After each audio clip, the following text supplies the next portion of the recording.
अस्सलाम वालेकुम दोस्तों। बहुत अफसोस के साथ ये वीडियो बनाना पड़ रहा है दोस्तों।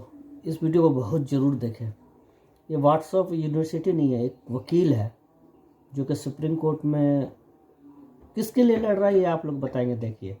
देखिए समझिए सोचिए, और इसमें बहुत ज़रूरी है कि आप लोग को ये सोचने में कि हम किस दिशा में जा रहे हैं, किस राह में जा रहे हैं हमारे देश। तो ज़रूर देखिए इससे पहले, इसके बाद ही कमेंट्स कीजिए। हो सकता है आप मुझे गाली दीजिएगा, एंटी गवर्नमेंट बोलिएगा, या कुछ भी बोल सकते हैं आप। गाली देंगे तो अच्छा रहेगा, मैं पढ़ेंगे कमेंट्स में ज़रूर गाली देंगे या सजेशन देंगे, या फिर आप अपने राय देंगे, ज़रूर कमेंट्स पे दीजिए। अब पहले लेकिन देखिए, चलो देखते ये वीडियो दोस्तों। फ्रीबीज के मामले में माननीय सुप्रीम कोर्ट में सुनवाई हुई है। मैंने माननीय सुप्रीम कोर्ट से कहा है कि भारत का कर्जा लगातार बढ़ता चला जा रहा है। जब मैंने पिटीशन फाइल किया था फ्रीबीज रोकने की, उस समय भारत के ऊपर 150 लाख करोड़ का कर्जा था। अभी मैटर डिसाइड नहीं हुआ है, फाइनल जजमेंट नहीं आया है। इस बीच में भारत का कर्जा बढ़ते बढ़ते लगभग 250 लाख करोड़ तक पहुंच चुका है। भारत का बच्चा बच्चा लगभग 1.5 लाख के कर्जे में है। पॉलिटिकल पार्टियां कुछ भी वादा कर रही हैं, सूर्य चंद्रमा के अलावा हर चीज देने का वादा कर रही हैं। कोई कह रहा हम कैश देंगे 2000 रुपये, कोई कह रहा हम कैश 5000 रुपये देंगे, कोई कह रहा हम कैश 10,000 रुपये देंगे। कुछ पॉलिटिकल पार्टियां कह रही हैं हम स्मार्टफोन देंगे, दूसरी पॉलिटिकल पार्टी कहती है हम स्कूटी देंगे, तीसरी पॉलिटिकल पार्टी कह रही है हम कलर टीवी देंगे। कुछ पॉलिटिकल पार्टी कहती है हम तो मंगलसूत्र देंगे, दूसरी पॉलिटिकल पार्टी कहती है हम चैन देंगे, तीसरी पॉलिटिकल पार्टी कुछ और भी वादा कर दे रही है। तो लग्जरी आइटम भी वादा किया जा रहा है, सोना चांदी भी वादा किया जा रहा है, साड़ी देने का भी वादा किया जा रहा है, कपड़े देने का भी वादा किया जा रहा है, और भारत का कर्जा लगातार बढ़ता जा रहा है। इस फ्रीबीज के कारण, इस मुफ्तखोरी के कारण जो सोने की चिड़िया थी, आज की डेट में वो कर्ज की रानी हो चुकी है। इस फ्रीबीज के कारण बच्चा बच्चा हमारा कर्जदार बना हुआ है। इस फ्रीबीज के कारण इनकम टैक्स देने वाले इनकम टैक्स दे के परेशान है, टोल टैक्स देने वाले टोल टैक्स दे के परेशान है, रोड टैक्स देने वाले रोड टैक्स दे के परेशान है, जीएसटी देने वाले व्यापारी जीएसटी दे के परेशान है। इसके बावजूद देश का कर्जा कम नहीं हो रहा है, लगातार कर्जा बढ़ता जा रहा है। मुफ्त में राशन भी दिया जा रहा है, मुफ्त में बाकी चीज़ें भी दी जा रही हैं। चलो राशन तो समझ में आता है, ठीक है, पेट भरने के लिए ज़रूरी है, बेसिक रिक्वायरमेंट है, रोटी कपड़ा मकान एक बेसिक रिक्वायरमेंट है। लेकिन smartphone, colour TV, scooty, bike, सोने चांदी का गहना, ये कोई बेसिक रिक्वायरमेंट नहीं है, ये रोटी कपड़ा मकान में नहीं आता। इसलिए मैं माननीय सुप्रीम कोर्ट से कहा है कि इसके ऊपर निर्णय करना बहुत ज़रूरी है। मैंने माननीय सुप्रीम कोर्ट से ये भी कहा है कि जो पॉलिटिकल पार्टी वादा कर रही है, पहले उससे रिटर्न में लिया जाए कि वो जो देश राज्य के ऊपर कर्जा है, उस कर्जे की भरपाई कैसे करेगी। आज की डेट में हमारे पास स्टैंडर्ड मैनिफेस्टो नहीं है, उसी का फायदा पॉलिटिकल पार्टियां उठा रही हैं। सुप्रीम कोर्ट में हम कोई पिटीशन फाइल करते हैं, उसका स्टैंडर्ड मैनिफेस्टो का स्टैंडर्ड प्रोफार्मा है, उसका फॉर्मेट है। हाई कोर्ट में पिटीशन फाइल होती है कि स्टैंडर्ड फॉर्मेट है, बाकी हर जगह की स्टैंडर्ड फॉर्मेट यूज होता है। लेकिन पॉलिटिकल पार्टियों के लिए मैनिफेस्टो का कोई स्टैंडर्ड फॉर्मेट नहीं है। तो मैंने ये भी मांग किया है कि सबसे पहले भारत में एक स्टैंडर्ड फॉर्मेट, मैनिफेस्टो का स्टैंडर्ड फॉर्मेट लागू किया जाए, और उस मैनिफेस्टो के फॉर्मेट में सबसे ऊपर लिखा जाए कि अगर राज्य सरकार में राज्य का चुनाव हो रहा है तो उस राज्य के ऊपर कितना कर्जा है, और पॉलिटिकल पार्टी जो वादा कर रही है उस वादा करने के बाद उसका कितना और ज़्यादा इकोनॉमिक रेमिफिकेशन होगा, कितना और कर्जा बढ़ेगा। और पॉलिटिकल पार्टी ये भी बताए कि अगले 5 साल में अगर सरकार उसकी बन जाती है तो वो जो वादा कर रही है उसके लिए पैसा कहाँ से आएगा, और जो राज्य के ऊपर कर्जा है वो कर्ज की भरपाई कैसे होगी। केवल ये 3 बातें अगर पॉलिटिकल पार्टियों से पूछना शुरू कर दिया जाए, मुफ्तखोरी रोकने में बहुत हद तक मदद मिलेगी।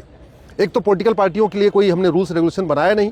ये रिप्रेजेंटेशन ऑफ पीपल एक्ट बना है 1951 का, लेकिन ये इतना घटिया है कि इसमें लिखा हुआ है सेक्शन 123 में करप्ट प्रैक्टिस, कि अगर कोई कैंडिडेट चुनाव से पहले शराब बांट दे 200 रुपये की, वो करप्ट प्रैक्टिस है। कोई कैंडिडेट चुनाव से पहले 500 रुपये बांट दे, वो करप्ट प्रैक्टिस है। कोई कैंडिडेट चुनाव से पहले मिठाई का डब्बा बांट दे, वो करप्ट प्रैक्टिस है। लेकिन पॉलिटिकल पार्टी चुनाव से पहले 5-5 हज़ार रुपये खाते में डलवा दे, ट्रांसफ़र करवा दे, अगर सरकार उसकी है तो, या सरकार नहीं है वो विपक्ष में है, वो 10-10 हज़ार रुपये ट्रांसफ़र करने का वादा कर दे, तो भी वो करप्ट प्रैक्टिस नहीं कहलाता है। इसलिए मैं कह रहा हूँ ये जो 1951 का रिप्रेजेंटेशन ऑफ पीपल एक्ट है, ये पूरी तरीके से मुफ्तखोरी को रोकने में नाकाम है। ये कानून जब बना था 1951 में, उस समय अंग्रेज़ों का कॉपी पेस्ट किया हुआ था। उस समय हमारे कानून निर्माताओं ने सोचा भी नहीं था कि आने वाले टाइम में 3000 पॉलिटिकल पार्टियां हो जाएंगी, और पॉलिटिकल पार्टियां चुनाव जीतने के लिए किसी भी हद तक चली जाएंगी, कुछ भी वादा कर देंगी, सूर्य चंद्रमा छोड़ के किसी भी चीज़ का वादा करेंगी।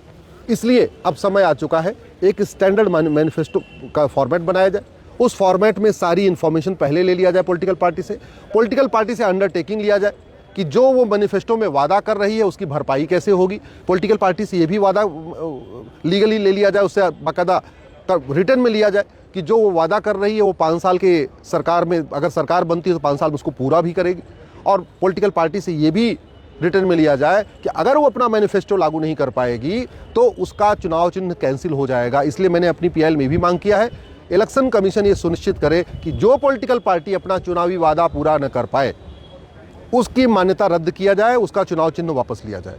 और हमने ये भी मांग किया है कि जो पॉलिटिकल पार्टी कर्जा बढ़ा दे, जब वो सरकार बनाए जितना कर्जा था और 5 साल के बाद कर्जा अगर बढ़ जाए तो उसकी भी मान्यता रद्द होनी चाहिए। जब तक ये ऐसा कानून नहीं बनेगा, जब तक ऐसे सुप्रीम कोर्ट का माननीय सुप्रीम कोर्ट का डायरेक्शन नहीं आएगा, पॉलिटिकल पार्टियां एक दूसरे से कंपटीशन में लगातार मुफ्तखोरी को बढ़ाएंगी। मुफ्तखोरी के भयानक परिणाम दिख रहे हैं। दुनिया के कई देशों की इकोनॉमी इस मुफ्तखोरी के कारण कोलैप्स हो चुकी है। दुनिया के कई देशों की अर्थव्यवस्था पूरी तरीके बर्बाद हो चुकी है। आप पाकिस्तान देख लीजिए, बांग्लादेश देख लीजिए, लंका देख लीजिए, वेनेजुएला देख लीजिए, दुनिया के कई देशों की अर्थव्यवस्था पूरी तरीके से बर्बाद हो चुकी है। और भारत में भी बच्चा जो पैदा होता है उसी समय उसके ऊपर 1.5 लाख का कर्जा बढ़ा हुआ है। इसलिए इसको कंट्रोल करना ज़रूरी है। माननीय सुप्रीम कोर्ट ने कहा है कि चूंकि ये बहुत ही इंपॉर्टेंट इशू है इसलिए इसको 3 जजों की बेंच सुनवाई करेगी, न कि 2 जजों की बेंच। तो मार्च के ऊपर इसके ऊपर फाइनल हियरिंग होगी।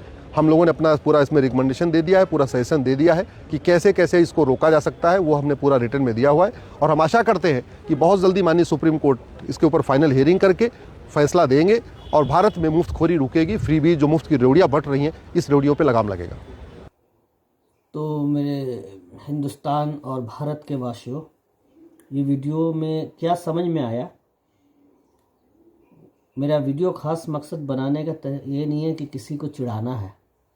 सिर्फ ये जो व्हाट्सएप यूनिवर्सिटी और इसका जो हम लोग सोच के और अपने आप को सोच रहे हम बहुत बड़ा तरक्की याफ्ता देश बन रहे या विश्व गुरु बन रहे, तो ज़रूर समझिए एक घर में कर्जा जब होता है ना, वो घर कितना तबाह होता है। वो एक छोटा सा 2-3 फैमिली का घर के हिसाब से आप सोचिए, या अपने फैमिली, आप जिस फैमिली में रहते होंगे 10 आदमी हो, 2 आदमी हो, 4 आदमी का एक फैमिली हो, तो उसमें आप सोचिए कि जब कर्ज होता है तो क्या हाल होता है देश का मुखिया को या घर के मुखिया को या घर का बंदा लोग को क्या मुसीबत उठाना पड़ता है।